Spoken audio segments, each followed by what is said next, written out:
Mayo de 2013. Una grúa se eleva lentamente sobre la avenida Boyacá, en Bogotá. Con un crujido metálico, la icónica letra C, roja y azul, de varios metros de altura, es arrancada de su fachada. Adentro, miles de empleados entregan en silencio los uniformes que vistieron con orgullo durante una década, mientras miran cómo los pasillos que conocían cambian de color para siempre. Durante 15 años, este gigante dominó el hipermercadismo en el país. Con 72 inmensos locales, no era solo un lugar de abastecimiento, era el paseo familiar del fin de semana, las compras rebosantes de la quincena, el emblema del Carrefour Chévere que se grabó en la mente de todos. Pero de un momento a otro, la marca desapareció por completo. No hubo letreros de liquidación por quiebra, ni estantes vacíos por falta de clientes. Simplemente, de la noche a la mañana, el titán francés fue borrado de las calles, dejando a millones de colombianos con un vacío inmenso y carritos de compras ajenos. ¿Cómo es posible que un imperio inmensamente rentable, querido por todo un país y en plena expansión, desaparezca sin deberle nada a nadie? No fue culpa del consumidor, ni una derrota ante los competidores locales. La sentencia de muerte de la marca no se firmó en las cajas registradoras de Medellín o Cali, sino en una fría sala de juntas al otro lado del océano. Colombia, 1998-2013.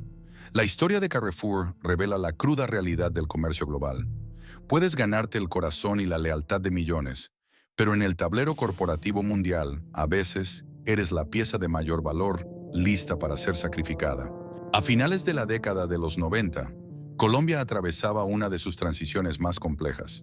El reloj marcaba el año 1998, un periodo definido por la incertidumbre económica, la sombra de la crisis del UPAC que acechaba a la clase media y un clima sociopolítico tenso. En aquel momento, el panorama del comercio minorista en el país era tradicional, casi predecible. Las familias colombianas tenían rutinas muy marcadas a la hora de abastecerse. La plaza de mercado para los productos frescos de la semana, la tienda de barrio para el diario, y cadenas muy arraigadas en la memoria colectiva para el resto. En Bogotá y otras ciudades, marcas como Supermercados Pomona o Carulla dominaban el segmento de los alimentos para ciertos estratos, mientras que Almacenes Ley y el emergente imperio antioqueño de Almacenes Éxito dictaban las reglas de lo que significaba comprar ropa, electrodomésticos y mercado bajo un formato más amplio. El comercio era, en gran medida, un territorio dominado por apellidos locales y tradiciones de décadas. Nadie esperaba que una corporación extranjera, con un idioma distinto y una filosofía comercial agresiva, estuviera a punto de aterrizar para reescribir las reglas del juego. Pero en las oficinas centrales de París, los estrategas de Carrefour veían algo que muchos analistas pasaban por alto. No miraban los titulares de los noticieros, sino las proyecciones demográficas. Veían un país de más de 40 millones de habitantes, con una clase media resiliente, ciudades en rápida expansión y un apetito voraz por la modernización. El plan era audaz: traer a Colombia el formato puro del hipermercado europeo, una máquina de ventas diseñada para generar volúmenes masivos. Fue así como, a finales de 1998, el gigante francés abrió las puertas de su primer hipermercado en Colombia, ubicado en la concurrida calle 80 de Bogotá. Para el consumidor capitalino de la época, entrar a aquel inmenso cubo arquitectónico fue un choque cultural y sensorial. Hasta entonces, los supermercados grandes en la ciudad tenían proporciones manejables, pero el primer Carrefour de la calle 80 era un coliseo del consumo. Sus pasillos parecían avenidas, los techos industriales se alzaban a alturas vertiginosas, y la iluminación blanca e incandescente no dejaba un solo rincón en la sombra. El modelo de hipermercado que introdujo Carrefour no se trataba solo de tamaño, se trataba de psicología. La promesa era radical para la época: todo bajo un mismo techo. Un cliente podía entrar un sábado por la mañana con la intención de comprar tomates y pan, y salir horas después con un televisor de tubo, un juego de llantas para el carro, cuadernos para la temporada escolar y ropa para los niños. Las inmensas góndolas estaban diseñadas para que el consumidor se perdiera en una coreografía de descuentos. Una de las imágenes más recordadas de esos primeros años fue la de los patinadores. Debido a las dimensiones titánicas de la tienda, los supervisores y empleados de atención al cliente se desplazaban sobre patines en línea para poder cubrir las distancias entre la sección de panadería y el departamento de electrónica en cuestión de segundos. Este pequeño detalle, casi cinematográfico, encapsulaba la esencia de la marca en sus inicios: velocidad, modernidad y una escala que dejaba sin aliento a la competencia. Sin embargo, la llegada del gigante no estuvo exenta de tensiones. Invertir millones de dólares en la Colombia de 1998 era considerado por muchos como un salto al vacío. El mercado interno estaba altamente fragmentado. La logística nacional era un desafío colosal debido a la topografía y las carreteras, y los competidores locales, especialmente el poderoso Grupo Éxito desde Medellín, no iban a ceder un solo centímetro de su territorio sin pelear. Había un escepticismo generalizado en el sector empresarial sobre si el modelo europeo, con sus enormes costos operativos y su dependencia del alto volumen de tráfico, podría sostenerse en una economía que estaba a punto de entrar en recesión. Pero Carrefour jugó sus cartas con una paciencia calculadora. Los franceses entendieron rápidamente que no podían imponer sus costumbres sin adaptarse al paladar local. Comenzaron a tejer redes con proveedores colombianos, a entender que la carne no se cortaba igual en París que en Bogotá, y que la época navideña o la temporada escolar requerían despliegues monumentales que en Europa no existían con la misma intensidad. La apertura en la calle 80 fue solo el disparo de salida. El impacto fue tan contundente que las familias de distintos puntos de la ciudad organizaban viajes de fin de semana solo para conocer el supermercado de los franceses. Ir a mercar dejó de ser una obligación doméstica para convertirse en un plan de entretenimiento. Los niños se maravillaban en los pasillos de juguetería que parecían no tener fin, mientras los adultos comparaban precios en las monumentales exhibiciones de electrodomésticos. Carrefour había logrado lo más difícil: cruzar el océano y plantar su bandera en el corazón de los Andes. El gigante había despertado, y con su llegada, la guerra por el control del carrito de compras de los colombianos apenas comenzaba. Lo que nadie imaginaba era que esta invasión extranjera pronto dejaría de ser vista como tal, para transformarse, a fuerza de publicidad y cultura popular, en uno de los fenómenos comerciales más queridos y recordados del país. El terreno estaba preparado para la era del Carrefour chévere. Para el comienzo del nuevo milenio, el gigante francés ya había demostrado que su modelo de hipermercado era viable en Colombia, pero los ejecutivos sabían que el tamaño no era suficiente para garantizar la lealtad.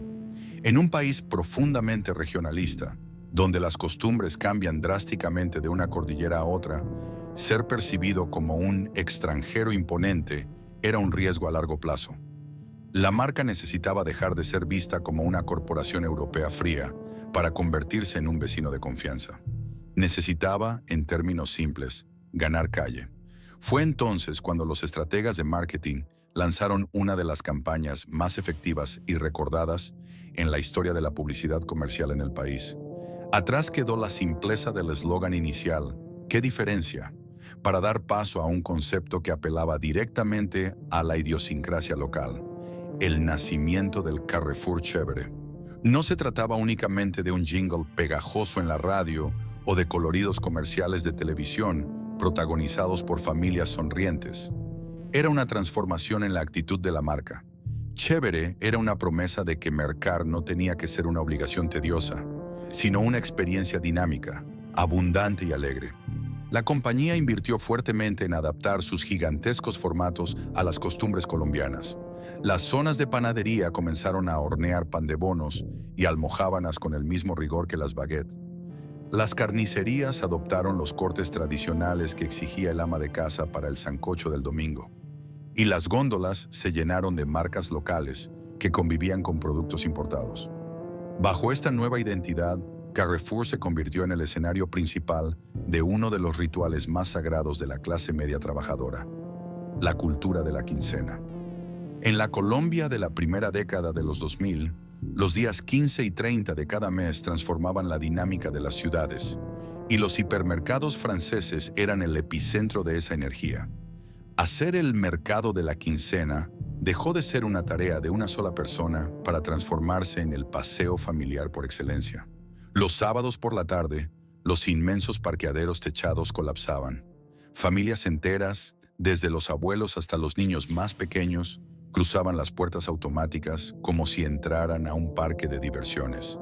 Mientras los padres empujaban esos carritos de compras descomunales, diseñados deliberadamente más grandes para incentivar un mayor volumen de compra, sorteaban un laberinto de promociones.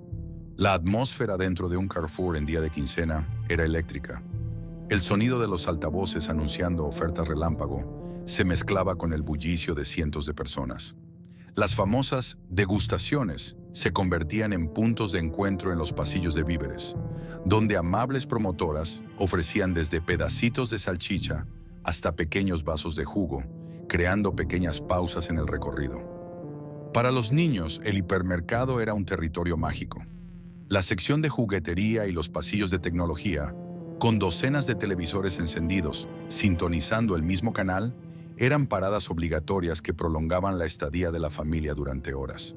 La marca también supo capitalizar las temporadas altas con una agresividad nunca antes vista. Las campañas escolares en enero y febrero convertían secciones enteras de la tienda en mares de cuadernos y uniformes, mientras que la Navidad transformaba el lugar en una villa iluminada que dictaba las tendencias de decoración de miles de hogares. Además, introdujeron eventos que trastocaron los horarios comerciales, como los famosos madrugones o los trasnochones, donde las familias acudían a la medianoche o en la madrugada para cazar televisores o neveras a mitad de precio, generando filas que daban la vuelta a la manzana. Con el éxito rotundo del concepto chévere y las cajas registradoras facturando cifras astronómicas, la expansión se volvió vertiginosa. Carrefour ya no se conformaba con Bogotá. Su agresivo plan de crecimiento lo llevó a clavar banderas en plazas históricamente difíciles. Inauguraron monumentales hipermercados en Cali, Medellín, Barranquilla, Bucaramanga y el Eje Cafetero. Cada apertura era un evento cívico, a menudo paralizando el tráfico de la ciudad y atrayendo a multitudes atraídas por las ofertas de inauguración. Llegaron a construir 72 inmensos hipermercados a lo largo y ancho del territorio nacional. Modificaron el desarrollo urbano, pues alrededor de un nuevo Carrefour, rápidamente florecían conjuntos residenciales y nuevas rutas de transporte. El hipermercado operaba como un imán gravitacional para el desarrollo de los barrios periféricos. Carrefour había alcanzado la cima. Habían logrado decodificar el ADN del consumidor colombiano, fusionando la eficiencia logística europea con la calidez y el volumen del mercado latino. Facturaban billones de pesos, empleaban a más de 10.000 personas de forma directa y poseían algunas de las ubicaciones inmobiliarias más envidiables del país. Parecían imparables, un imperio de concreto, luces blancas y carritos repletos que dominaba el paisaje del comercio nacional. Pero este nivel de éxito ensordecedor traía consigo una consecuencia inevitable. Al expandirse con tanta ferocidad y apoderarse de las quincenas de millones de colombianos, Carrefour había cruzado una línea invisible. Habían entrado directamente al territorio de los gigantes locales que hasta entonces habían observado con cautela. La luna de miel de la marca francesa estaba por terminar. En Antioquia, el Grupo Éxito, el jugador más poderoso y tradicional del país, observaba el avance del Carrefour chévere no como una competencia sana, sino como una amenaza existencial.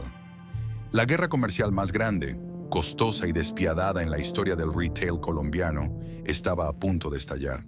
Para entender la magnitud del choque que estaba por sacudir a Colombia, hay que comprender quién era el rival al que Carrefour había decidido desafiar.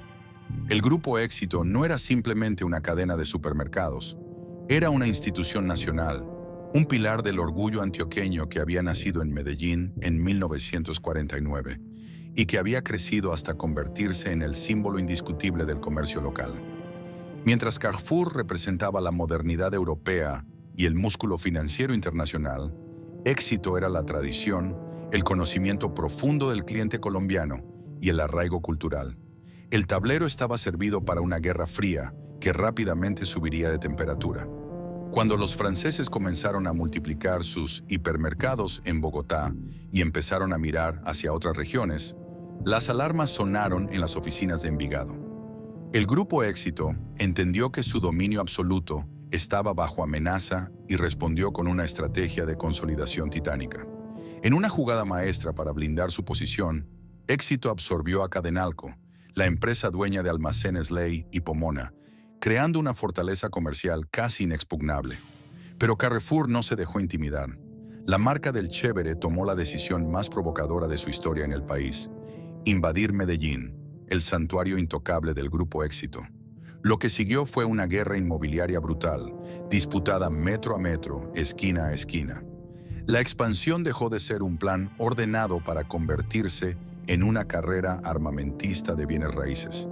Si Carrefour anunciaba la compra de un inmenso lote en un sector emergente de Cali o Barranquilla, Éxito movía sus fichas para adquirir el terreno de enfrente o acelerar la remodelación de un local cercano. Se llegó al extremo en que los cazadores de terrenos de ambas compañías pujaban frenéticamente por los mismos predios, inflando los precios de la tierra comercial en las principales ciudades de Colombia. Las aperturas de nuevas tiendas se volvieron actos de demostración de fuerza. Carrefour inauguraba hipermercados cada vez más colosales, con pasillos más anchos y parqueaderos más grandes, buscando opacar cualquier estructura local. Éxito respondía transformando sus almacenes tradicionales en formatos hiper, modernizando sus fachadas y apelando al sentimiento nacional con campañas que recordaban que ellos eran de aquí. Era una competencia territorial donde clavar la bandera primero en un barrio populoso o en una nueva zona franca definía quién controlaría el consumo de esa comunidad durante las siguientes décadas. Pero los grandes perjudicados en medio de este choque de trenes logísticos y de bienes raíces no fueron las empresas constructoras, sino los estrategas financieros. Construir hipermercados de 10.000 metros cuadrados exigía inversiones de capital monumentales. Ambos titanes estaban quemando dinero a un ritmo vertiginoso para mantener el ritmo de aperturas. La obsesión por no ceder ni un milímetro de participación de mercado los llevó a abrir tiendas en zonas que aún no tenían la densidad poblacional suficiente para justificar la inversión, operando a pérdida durante años solo para bloquear la entrada del rival. La guerra por el mapa de Colombia estaba ganada en apariencia, pero la verdadera sangría apenas comenzaba en los pasillos de las tiendas. Con el territorio dividido y grandes catedrales del consumo erigidas por todo el país, la confrontación se trasladó a las cajas registradoras. Si la guerra inmobiliaria fue feroz, la guerra de precios fue un auténtico baño de sangre comercial. Carrefour y Éxito se enfrascaron en una espiral de promociones extremas para garantizar que los carritos de la quincena se llenaran en sus locales y no en los del vecino. Los departamentos de mercadeo de ambas compañías se convirtieron en salas de guerra que operaban las 24 horas. Si el Grupo Éxito lanzaba su icónica campaña de días de precios especiales, Carrefour respondía al día siguiente inundando la televisión, la radio y la prensa nacional con contraofertas que pulverizaban los márgenes de ganancia. Surgió la era de los madrugones y trasnochones, eventos diseñados para generar histeria colectiva. Los colombianos se acostumbraron a poner el despertador a las 3 de la mañana, un sábado, para hacer fila a las afueras de un Carrefour, esperando que se abrieran las rejas para correr por pasillos en busca de televisores, plasma con un 50% de descuento o neveras a precio de costo. En esta batalla campal, los consumidores eran los grandes ganadores, pero la cadena de suministro sufría las consecuencias. Para poder sostener precios tan bajos en los estantes, ambos titanes ejercían una presión asfixiante sobre sus proveedores. Los fabricantes de alimentos, ropa y tecnología se veían obligados a exprimir sus propios márgenes, pagar costosas cuotas de exhibición en las cabeceras de las góndolas y financiar las agresivas promociones de las cadenas. Quien no aceptaba las reglas de este duopolio se arriesgaba a desaparecer de las vitrinas de los dos minoristas más grandes del país. Pero el desgaste interno era insostenible. Mantener este circo romano del consumo, con tiendas gigantescas operando casi todo el día, ejércitos de promotores, inmensas campañas publicitarias y precios reducidos al mínimo. requería márgenes de utilidad que la realidad colombiana no siempre podía ofrecer. Carrefour, a pesar de sus impresionantes cifras de facturación bruta, comenzó a darse cuenta de que el volumen de gente no siempre se traducía en rentabilidad neta. Vendían mucho, sí, pero ganaban cada vez menos por cada peso facturado. La maquinaria del hipermercado requería ser alimentada constantemente con más ventas solo para cubrir sus astronómicos costos fijos. Durante casi una década, Carrefour y Éxito se miraron fijamente a los ojos, golpeándose mutuamente con catálogos de ofertas y aperturas multimillonarias. Estaban tan concentrados en destruirse el uno al otro en la cima de la montaña, cegados por los flashes de los madrugones y la adrenalina de las ventas por volumen, que ninguno prestó suficiente atención a lo que estaba sucediendo en la base de esa misma montaña. El mercado colombiano, el mismo que habían moldeado con tanto esfuerzo, estaba empezando a mutar en silencio.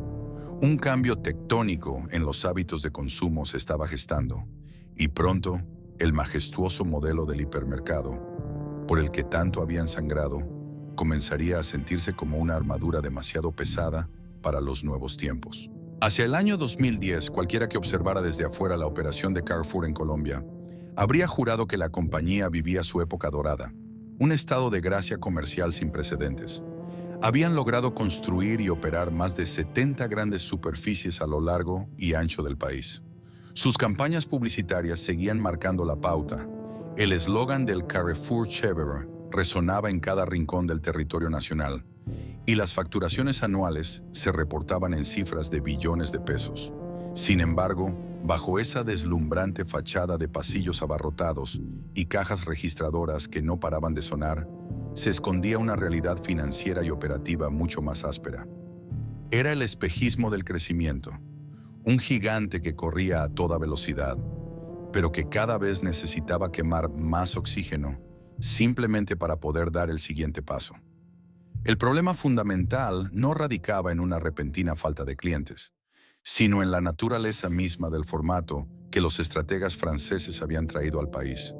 El hipermercado es, por definición de la industria, una bestia logística insaciable y pesada. Operar un solo local de 10.000 metros cuadrados implicaba costos fijos astronómicos que no perdonaban un solo día de bajas ventas. Había que iluminar naves industriales enteras durante más de 14 horas diarias, mantener inmensos e ininterrumpidos sistemas de refrigeración en climas implacables como los de Barranquilla, Cartagena o Cali, y sostener una nómina colosal de cientos de empleados directos e indirectos por cada tienda.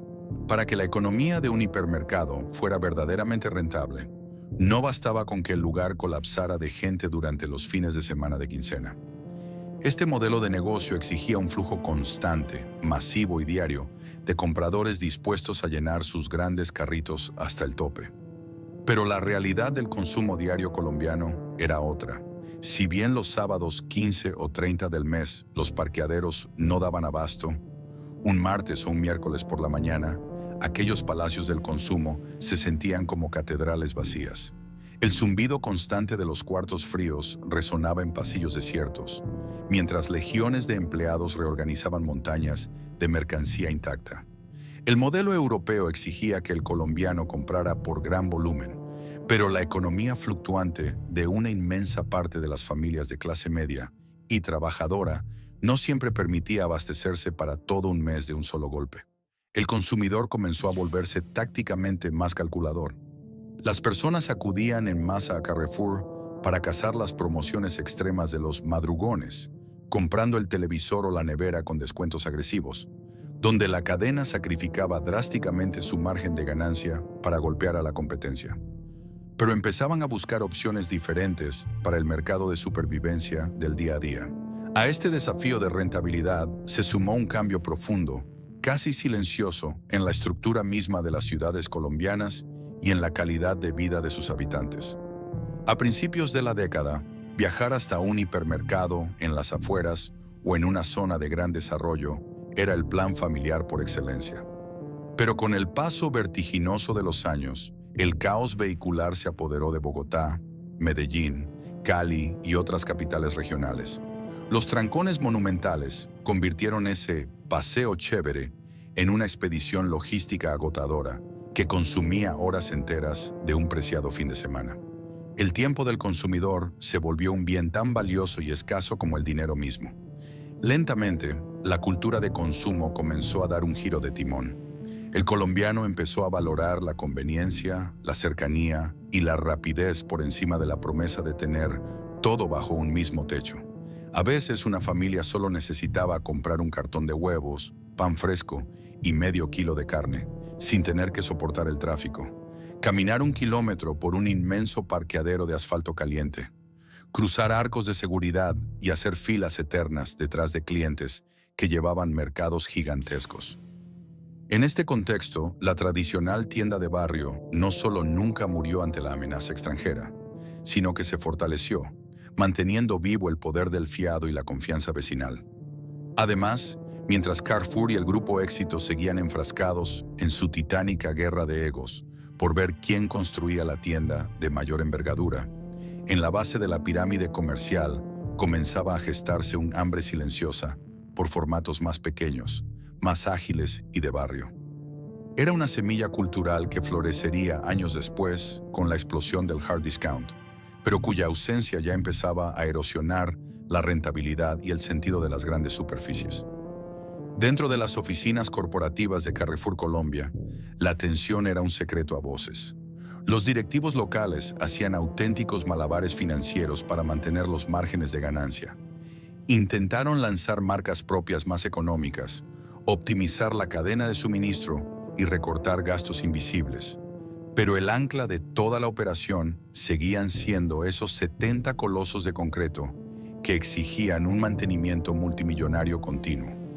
La filial colombiana era rentable y producía dinero fresco, sí, pero la proporción entre el esfuerzo colosal invertido y el beneficio neto final se volvía cada vez más estrecha y angustiante. Sin embargo, a pesar de estas presiones operativas y del natural desgaste de un formato que envejecía, Carrefour Colombia seguía siendo una joya sumamente valiosa. Era una empresa poderosa, dominante y, lo más importante, profundamente arraigada en el afecto de la cultura popular del país. Sus problemas internos eran simplemente los retos propios de un mercado en plena evolución.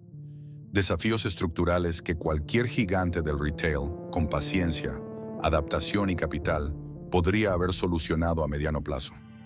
La filial colombiana no estaba al borde del abismo, ni mucho menos a las puertas de la quiebra. Pero el verdadero peligro mortal, aquel que borraría la marca para siempre de la memoria urbana del país, no acechaba en los trancones de Bogotá ni en las estrategias comerciales de sus rivales antioqueños. La amenaza definitiva se estaba gestando a más de 8.000 kilómetros de distancia, en los fríos despachos ejecutivos de París y en los implacables paneles de la Bolsa Europea. La tormenta perfecta estaba a punto de desatarse y Colombia, sin saberlo, estaba en la primera línea para ser sacrificada. Mientras en Colombia los hipermercados libraban una guerra sin cuartel por dominar las quincenas y los madrugones, a más de 8.000 kilómetros de distancia, el cielo financiero se oscurecía a una velocidad aterradora. Para entender la verdadera razón detrás de la desaparición de Carrefour en el país, es necesario alejar la mirada de los pasillos llenos de Bogotá o Cali y enfocarla en los fríos y grises rascacielos de París durante los años 2011 y 2012. Europa estaba siendo azotada por una de las crisis de deuda más severas de su historia moderna, y las corporaciones más grandes del continente estaban sintiendo el impacto directo en sus estructuras de capital. Carrefour, a nivel mundial, no era una empresa cualquiera, era el segundo minorista más grande del planeta. Sin embargo, su casa matriz en Francia estaba gravemente herida.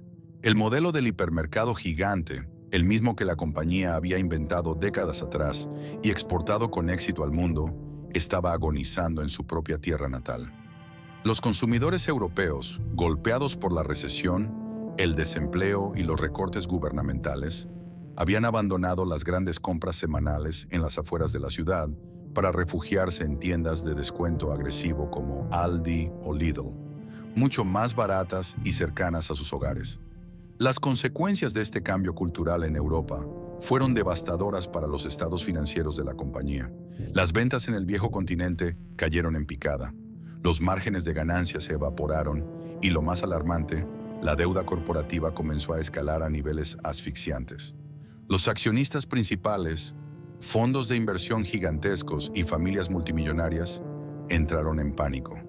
Las acciones de la empresa se desplomaban en la bolsa de valores y la presión sobre la junta directiva era insostenible. Necesitaban efectivo y lo necesitaban de forma urgente, no para expandirse, sino simplemente para sobrevivir y pagar las obligaciones que amenazaban con hundir todo el imperio global. En medio de este caos corporativo, en mayo de 2012, la junta directiva tomó una medida drástica y nombró a Georges Plassat como el nuevo director ejecutivo mundial. Plassat no llegó con la misión de inaugurar nuevas tiendas ni de lanzar campañas publicitarias amables. Llegó como un cirujano corporativo con el mandato explícito de amputar para salvar al paciente. Su estrategia era clara, fría y matemáticamente implacable. Carrefour tenía que reducir su gigantesca deuda de inmediato, y la única forma de conseguir miles de millones de euros en tiempo récord era vender operaciones en el extranjero. Aquí es donde entra en juego la paradoja más cruel del capitalismo global. En una crisis de liquidez, una corporación no pone a la venta sus filiales en quiebra, porque nadie en su sano juicio pagaría una fortuna por un negocio que pierde dinero. Para obtener el capital masivo que Carrefour necesitaba para salvar su operación central en Europa, Plassat tenía que poner en el mostrador sus joyas de la corona. Tenía que vender las operaciones que sí funcionaban, las que dominaban sus mercados y las que tenían un valor lo suficientemente jugoso como para atraer a los grandes depredadores financieros del mundo. Cuando los analistas de París desplegaron el mapa global sobre la mesa de la sala de juntas, la mirada se detuvo inevitablemente en América Latina. Colombia brillaba en ese mapa. A pesar de los retos logísticos y la feroz competencia con el Grupo Éxito, la filial colombiana era una máquina sólida, madura y altamente atractiva.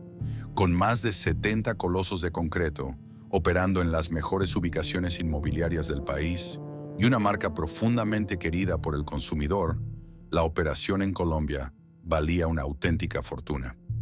Además, para los estrategas franceses, Colombia representaba un activo aislado. Aunque era rentable, el país andino no era estratégicamente vital para el núcleo duro del negocio europeo, ni tenía la inmensidad del mercado brasileño, que la compañía decidió conservar a toda costa. Vender Colombia no alteraría el equilibrio global de Carrefour, pero la inyección de efectivo que generaría esa venta sería un tanque de oxígeno vital para calmar a los enfurecidos accionistas en Francia y estabilizar el precio de las acciones. La decisión se tomó sin una gota de sentimentalismo. No importaba que Carrefour Chévere fuera una de las marcas más recordadas de la televisión colombiana, ni que millones de familias tuvieran sus billeteras llenas de tarjetas de fidelización de la tienda. No importaban los miles de empleados que vestían el uniforme con orgullo, ni los enormes esfuerzos que la filial local había hecho para ganarse el corazón del país durante más de una década. En el implacable mundo de las finanzas corporativas, la lealtad del cliente latinoamericano no era más que un multiplicador en una fórmula de valoración de activos. Así, en el más absoluto y hermético secreto, sin que un solo cajero en Bogotá, ni un promotor en Medellín, ni un cliente en Barranquilla sospechara absolutamente nada, Carrefour Colombia fue puesta discretamente en el mercado. Mientras las familias colombianas empujaban sus carritos llenos en los pasillos iluminados durante el fin de semana, convencidos de que su hipermercado favorito estaría allí para siempre, el destino de la marca ya estaba sellado. La guillotina había sido afilada en Europa. Solo era cuestión de tiempo para que se anunciara quién sería el verdugo dispuesto a firmar el cheque que borraría al gigante francés del mapa sudamericano. A mediados de 2012, el hermetismo corporativo de París comenzó a agrietarse. En el mundo de las altas finanzas, los secretos de miles de millones de dólares son imposibles de ocultar por mucho tiempo. Las primeras señales no aparecieron en los noticieros de televisión nacional ni en los periódicos de circulación masiva en Colombia. Fueron breves cables de agencias internacionales y columnas de rumores en medios financieros especializados, como el Wall Street Journal, o el diario Portafolio, los que encendieron la primera chispa. Carrefour, ahogado por sus asfixiantes deudas en el continente europeo, estaba sondeando en absoluto secreto el mercado para vender toda su operación en Colombia. Al principio, la noticia fue recibida con total incredulidad en las calles de Bogotá, Cali, Barranquilla y Medellín. Parecía un mal chiste o una especulación de analistas sin fundamento. ¿Cómo iba a empacar maletas y marcharse una empresa que tenía más de 70 hipermercados gigantescos, que facturaba billones de pesos anuales y que acababa de lanzar enormes campañas publicitarias de temporada? Para el ciudadano de a pie, que veía los inmensos parqueaderos colapsados cada quincena y empujaba su carrito por pasillos rebosantes, Carrefour era una fortaleza invencible, un coloso inamovible. Sin embargo, en los círculos empresariales de América Latina y Estados Unidos, el rumor no causó sorpresa, sino un apetito voraz e instantáneo. Se acababa de encender la señal de partida para la cacería de tesoros más grande en la historia reciente del retail sudamericano.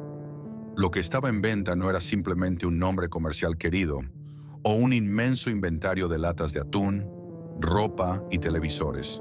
La verdadera joya de la corona que Carrefour había construido con sudor y millones de dólares durante 14 años era una red de bienes raíces comerciales absolutamente irrepetible. Habían colonizado las mejores esquinas de las ciudades más importantes, los lotes de mayor proyección en zonas residenciales emergentes y los cruces viales más estratégicos del país.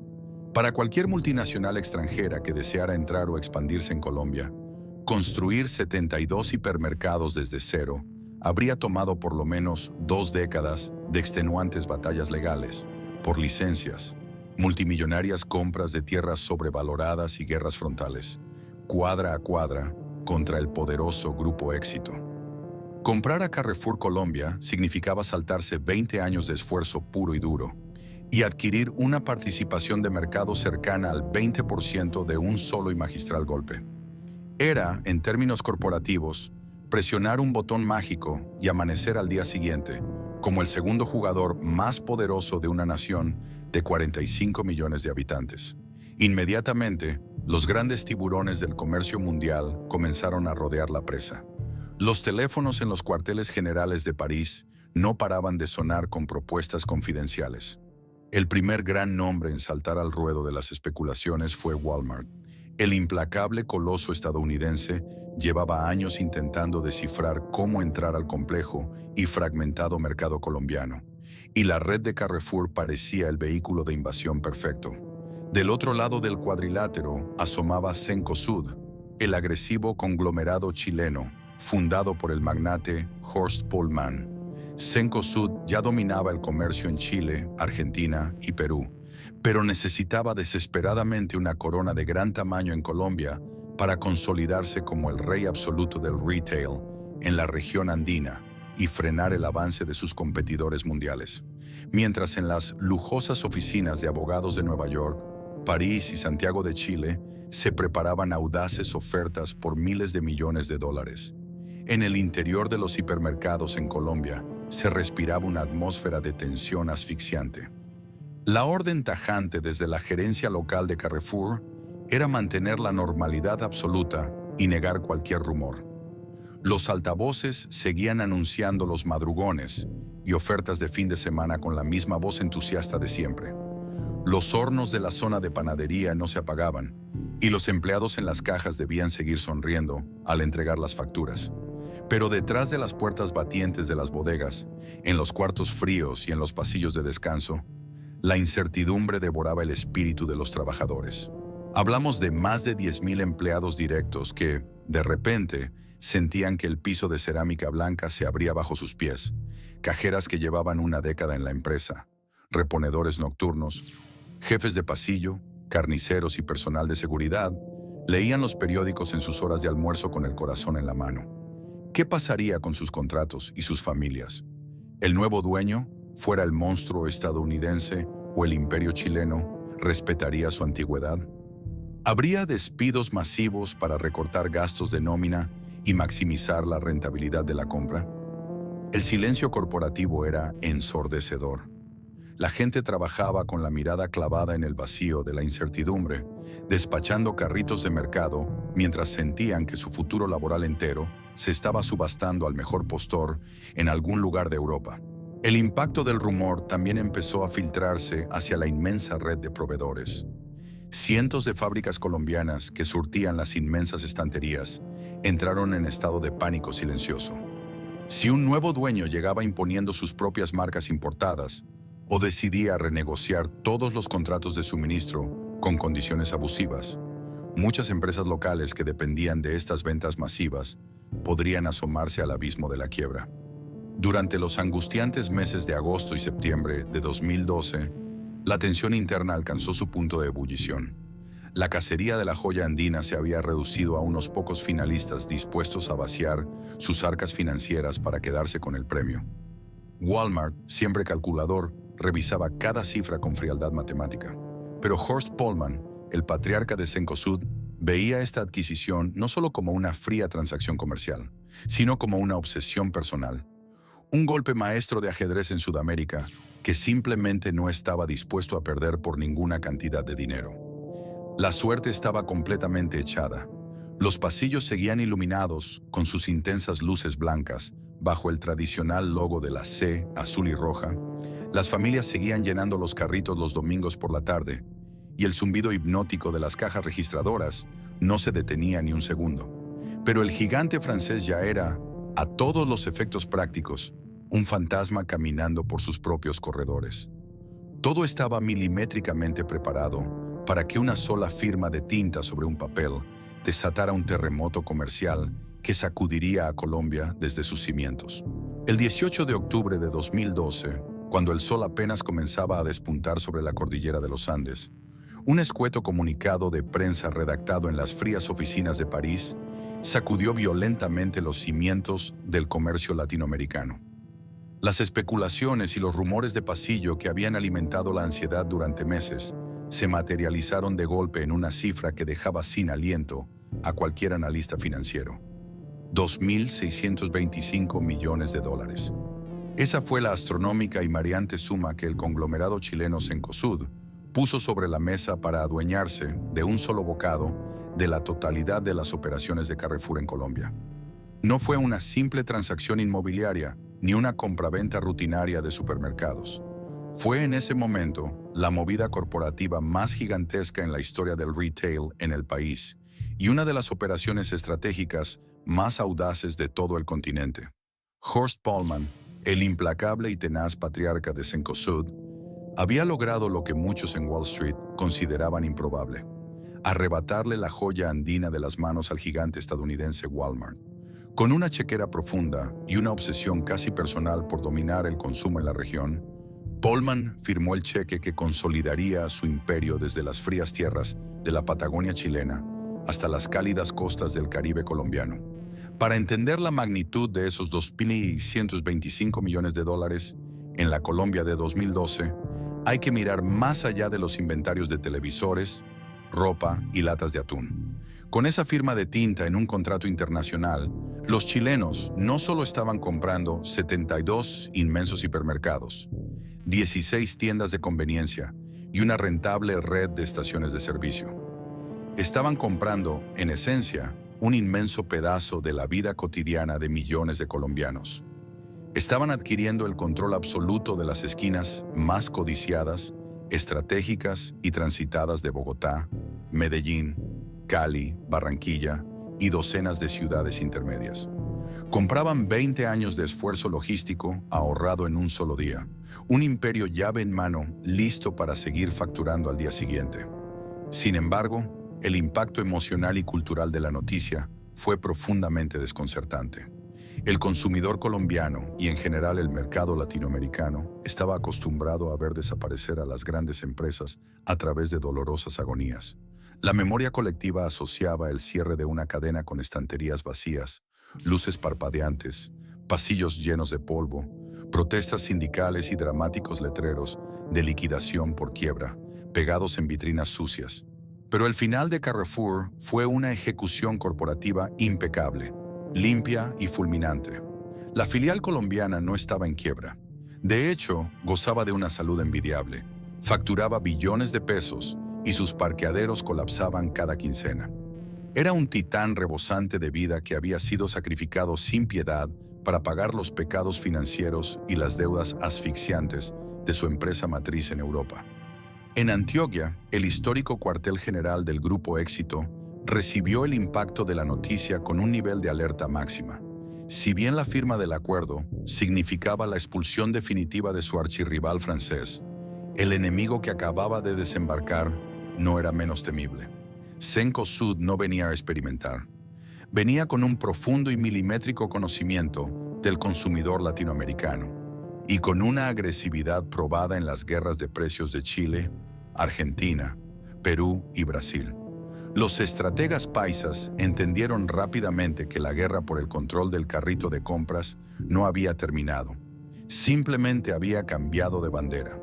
Mientras tanto, un pánico silencioso comenzó a apoderarse de la extensa y compleja cadena de proveedores nacionales. Cientos de fábricas colombianas de textiles, alimentos, plásticos y tecnología, cuyo crecimiento económico había estado íntimamente ligado a las órdenes de compra masivas de Carrefour, se encontraron de repente a merced de una nueva administración. El temor a que los ejecutivos chilenos impusieran sus propias marcas importadas, centralizaran las compras desde Santiago o exigieran renegociaciones de contratos con márgenes destructivos, quitó el sueño a más de un empresario local. Pero la verdadera tensión se respiraba dentro de las inmensas naves industriales de las tiendas. Hablamos de más de 10.000 empleados que esa misma mañana de octubre se enteraron por las emisiones de la radio y los noticieros matutinos que su empleador había cambiado de continente mientras ellos dormían.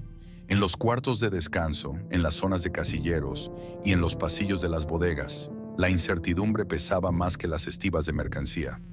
Los comunicados internos intentaban irradiar calma.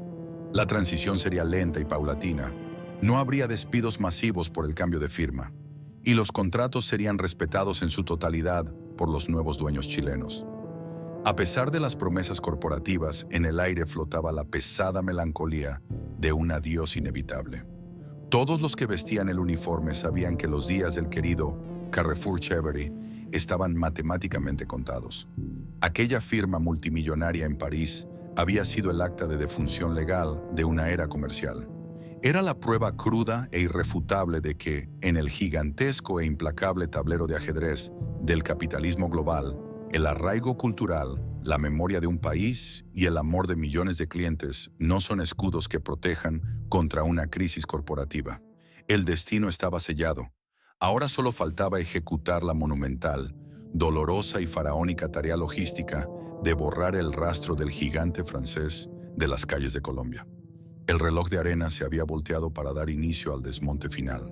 El reloj corporativo avanzaba sin piedad, y con la llegada del año 2013, la gigantesca maquinaria de Cencosud se puso en marcha para ejecutar una de las operaciones logísticas y de rebranding más complejas en la historia empresarial de Colombia. Había que borrar cualquier rastro del gigante francés, y había que hacerlo rápido, pero sin detener un solo segundo el zumbido de las cajas registradoras. El contrato estipulaba plazos estrictos para el uso de la marca Carrefour, por lo que el imperio andino, que había tomado 14 años construir, debía ser desmantelado visual y culturalmente en cuestión de meses. La metamorfosis no ocurrió de un día para otro frente a los ojos del público, sino que fue una transformación quirúrgica, calculada y, en su mayor parte, nocturna. Durante el día, las inmensas tiendas de Bogotá, Medellín, Cali, Barranquilla y demás ciudades seguían operando con aparente normalidad. Las familias seguían entrando a hacer su mercado, empujando los mismos carritos y caminando por los mismos pasillos de cerámica blanca. Pero cuando daban las 10 de la noche y el último cliente abandonaba el parqueadero, los hipermercados cerraban sus puertas y se convertían en auténticos campamentos de obra. El nivel de detalle logístico que requirió este desmonte fue titánico. No se trataba únicamente de cambiar un letrero en la fachada. Había que purgar millones de artículos que llevaban impreso el ADN del gigante europeo. Desde las gigantescas vallas publicitarias en las autopistas hasta el más minúsculo detalle operativo. Bolsas de plástico, millones de etiquetas de precios en las góndolas, uniformes de miles de empleados, tarjetas de fidelización, papelería corporativa, delantales en la zona de carnicería e incluso los mangos de los carritos de mercado. Todo lo que tuviera la icónica C roja y azul o la palabra Carrefour tenía que desaparecer para siempre de la vista del consumidor colombiano. La imagen más poderosa y melancólica de esta etapa comenzó a verse entre mayo y julio de 2013. Al amparo de la oscuridad y el frío de las madrugadas, inmensas grúas industriales se estacionaban frente a las monumentales fachadas de los hipermercados. Con el estallido de chispas de soldadura y el crujido del metal cediendo, las letras gigantes que habían sido faros de referencia urbana durante más de una década eran arrancadas de sus bases. Ver descender esos inmensos logotipos hacia el asfalto, sostenidos por cables de acero, era presenciar la caída física de un imperio comercial. Al amanecer, los transeúntes y conductores que pasaban por las grandes avenidas se encontraban con el espectro de la marca. Una silueta pálida y descolorida en la pared donde antes brillaba el símbolo del hipermercado más famoso del país. En su lugar, comenzaron a izarse los nuevos estandartes del imperio chileno. La estrategia de Cencosud fue dividir el botín en dos formatos distintos para atacar diferentes frentes del mercado. Los locales más colosales, aquellos inmensos hipermercados de formato completo que habían sido la joya de la corona, fueron pintados con un verde vibrante y bautizados bajo la marca Jumbo, trayendo consigo a su icónico elefante mascota.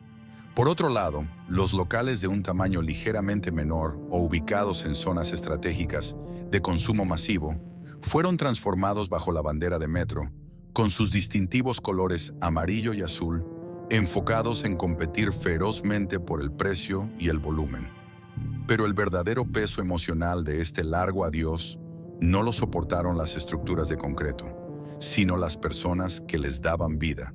Para los más de 10.000 empleados directos que pasaron por esta transición, el cambio de uniforme fue un rito de paso profundamente doloroso y cargado de incertidumbre. Imagínese a una cajera en la sede de la calle 80 en Bogotá o a un supervisor en el Valle del Cauca, personas que llevaban más de 10 años madrugando, que habían sudado la camiseta en las brutales guerras de precios contra el Grupo Éxito y que habían internalizado la cultura del Carrefour chévere. El día que tuvieron que entregar sus clásicos uniformes para enfundarse en las nuevas prendas verdes de Jumbo o las amarillas de Metro, muchos sintieron que estaban perdiendo una parte de su identidad profesional. Aunque los ejecutivos chilenos habían prometido estabilidad laboral, el ambiente interno era de una ansiedad silenciosa. Estaban estrenando jefes corporativos, nuevos manuales de operaciones importados desde Santiago, diferentes exigencias de rentabilidad y una cultura organizacional completamente ajena. El escudo que habían defendido con tanto orgullo había sido vendido, y ahora eran soldados de un ejército extranjero diferente. Para el consumidor colombiano, la experiencia fue como entrar a su casa de la infancia y descubrir que alguien más la había redecorado por completo. La arquitectura de las tiendas era exactamente la misma. Los pasillos estaban en el mismo lugar, y a menudo la misma persona amable los atendía en la zona de panadería. Pero la atmósfera era innegablemente distinta. El tono de los anuncios por los altavoces cambió. La distribución de algunas mercancías fue alterada para ajustarse a los estándares de Cencosud, y la promesa del chévere fue reemplazada por nuevas campañas publicitarias que, aunque eficientes, todavía se sentían frías y distantes para un público que guardaba luto comercial. Hacia el segundo semestre de 2013, el desmonte quirúrgico había concluido. Si un extranjero hubiera llegado a Colombia en agosto de ese año y hubiera caminado por las principales ciudades, jamás habría sospechado que, apenas unos meses atrás, un titán francés dominaba ese mismo paisaje urbano. No quedó ni una sola letra, ni un solo carrito, ni un solo recibo de caja que atestiguara su existencia. Carrefour no murió desangrado por la falta de clientes, ni fue derrotado por la insolvencia. No hubo cierres dramáticos con candados en las puertas, ni filas de acreedores enfurecidos. Su muerte en Colombia fue un acto de prestidigitación corporativa brutalmente eficiente. fue evaporado del plano físico y trasladado, de forma irrevocable, a los vastos y nostálgicos archivos de la memoria de millones de colombianos, dejando a un gigantesco elefante verde con la titánica tarea de llenar el vacío emocional que el gigante francés había dejado atrás. Para finales del año 2013, la monumental obra de ingeniería corporativa había concluido. El verde vibrante de Jumbo y los tonos amarillos de Metro habían sepultado por completo cualquier vestigio visual de Carrefour. Las gigantescas naves industriales, aquellas catedrales del consumo que los franceses habían erigido a lo largo y ancho de Colombia, tenían ahora un nuevo rey, un simpático elefante verde que sonreía desde los inmensos tótems en los parqueaderos. En el papel, Cencosud había ejecutado una jugada maestra de expansión. Las tiendas operaban, las cajas registradoras cobraban y los camiones de suministro fluían. Pero en el complejo y emocional mundo del retail, las matemáticas financieras rara vez logran capturar el latido real de la calle. Comprar los ladrillos y las estanterías de un imperio es solo el primer paso. Comprar el corazón de millones de clientes es una batalla infinitamente más compleja. Cuando las familias colombianas, movidas por la costumbre y la necesidad de abastecerse para la quincena, comenzaron a cruzar las puertas de los recién inaugurados almacenes Jumbo, el choque fue silencioso pero profundo. La arquitectura era idéntica, el piso de cerámica era el mismo que habían pisado durante años, pero la atmósfera había sufrido una alteración drástica. El modelo de hipermercado que la corporación chilena trajo consigo tenía un ADN distinto. Jumbo, históricamente en su país de origen y en otras latitudes de Sudamérica, se había posicionado siempre como una marca de un perfil ligeramente más premium, enfocada obsesivamente en la estética, la amplitud de los pasillos, la calidad impecable de los productos perecederos y un portafolio de marcas importadas exclusivas. Esta filosofía de excelencia operativa era innegable, pero en Colombia generó un efecto colateral inesperado: la percepción de encarecimiento. El consumidor promedio, que estaba acostumbrado a la agresividad caótica, popular y masiva de los madrugones y al aura de accesibilidad que irradiaba el Carrefour chévere, empezó a sentir que el nuevo inquilino verde era un lugar más distante, más frío y sobre todo más costoso. Aunque los equipos de mercadeo de Cencosud se esforzaban por comunicar promociones y mantener competitividad, en la psique del comprador bogotano, caleño o barranquillero, se instaló la idea de que ir a Jumbo era un lujo, un plan distinto al tradicional mercado de supervivencia y volumen que antes hacían con los franceses. Para intentar mitigar este impacto y no perder a la inmensa base de clientes sensibles al precio, Cencosud había desplegado inteligentemente la marca Metro en los locales más pequeños o en sectores populares. Sin embargo, esta división de la identidad, que antes estaba unificada bajo un solo nombre poderoso, fragmentó la lealtad del público. Los colombianos de repente tenían que aprender a relacionarse con dos marcas nuevas, con tarjetas de crédito diferentes, la transición hacia la tarjeta Cencosud, y con marcas propias que reemplazaron de tajo a los productos que ya formaban parte de su canasta básica. La fricción generada por reaprender a hacer el mercado en su propio barrio dio paso a un sutil pero innegable desencanto. El elefante verde también se encontró con un choque cultural en la forma de operar el negocio tras bambalinas. El estilo gerencial chileno, famoso en la región por su rigurosidad, disciplina vertical y control milimétrico de los procesos, contrastaba fuertemente con la cultura de trabajo que se había gestado en la filial francesa durante más de una década. Hubo roces en la adaptación, un lógico periodo de duelo corporativo entre los empleados y una curva de aprendizaje que por momentos hizo que el servicio al cliente se sintiera mecanizado en comparación con la calidez bulliciosa a la que el colombiano estaba acostumbrado.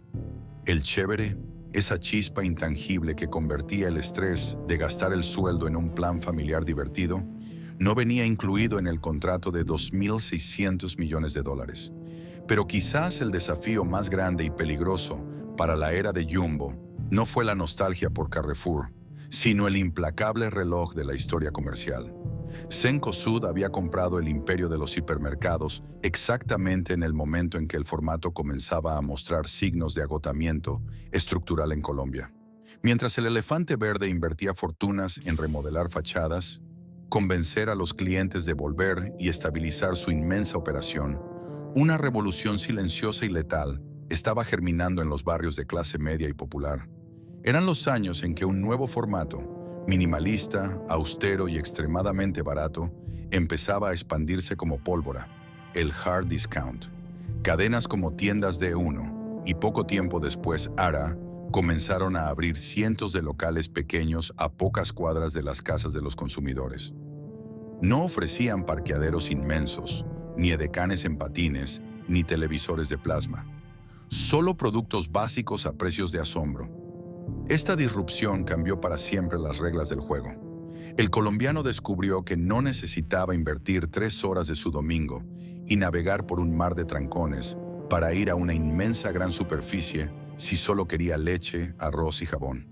Así Jumbo heredó un trono que ya estaba empezando a perder su poder absoluto. Aunque la marca chilena logró consolidarse con los años, ajustando sus estrategias, comprendiendo mejor al consumidor local y defendiendo su territorio con éxito gracias a la indudable calidad de sus productos frescos y su músculo financiero, nunca logró recrear aquel dominio hegemónico y cultural que caracterizó la edad de oro del gigante francés. El desencanto inicial fue una dolorosa lección corporativa sobre el valor de los intangibles. Cencosud demostró que se pueden adquirir las mejores esquinas comerciales de un país de un solo plumazo, pero la confianza, el cariño y la costumbre de un pueblo no se compran con un cheque, por más ceros que éste tenga a la derecha. Deben ganarse, sudarse y construirse, pasillo a pasillo, año tras año. Al reflexionar sobre el paso de Carrefour por Colombia, es imposible no sentir una mezcla de asombro ante la escala de su despliegue y una melancolía inevitable por la rapidez de su partida. 15 años, desde 1998 hasta 2013, parecen un suspiro en la historia comercial de una nación, pero fueron suficientes para que una letra, la C azul y roja, se convirtiera en un pilar de la modernidad cotidiana. La marca no solo nos vendió productos, vendió una aspiración de bienestar, un formato de ocio familiar que transformó las costumbres de compra de millones de ciudadanos, desde Bogotá hasta la costa. Su legado no reside en los balances financieros o en los billones de pesos facturados, sino en cómo cambió la gramática de la experiencia de mercado en el país. El mayor aprendizaje que deja este capítulo es la fragilidad de las grandes estructuras frente a la vorágine de la economía global. Carrefour Colombia no colapsó por falta de clientes, ni por errores estratégicos insalvables en suelo nacional. Cayó bajo el peso de una crisis europea que le era ajena. Esta lección es brutal para cualquier empresa. La excelencia operativa y el cariño de un pueblo pueden ser insuficientes si, a miles de kilómetros de distancia, una junta directiva decide que el activo más rentable es una pieza que debe sacrificarse para equilibrar las cuentas del imperio principal. Fue un recordatorio de que, en el capitalismo moderno, una marca puede ser un ícono cultural para millones, pero seguir siendo un simple número en una hoja de cálculo para un fondo de inversión. Además, la historia del gigante francés marca la frontera definitiva entre dos eras del consumo en Colombia.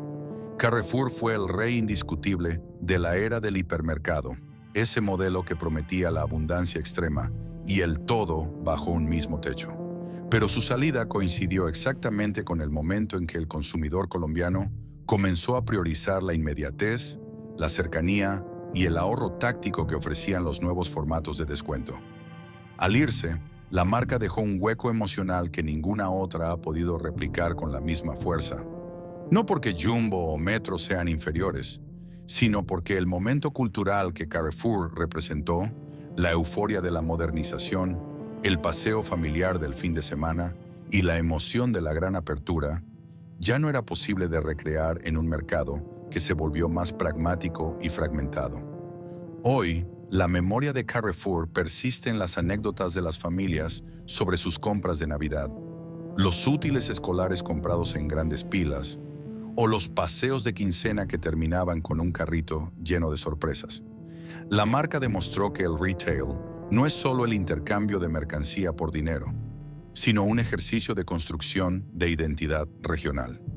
Cada vez que un ciudadano camina hoy por un local que solía ser un hipermercado francés, todavía se siente, como un eco, la huella de aquel gigante que, durante 15 años, se atrevió a soñar que podía convertir a Colombia en su casa propia.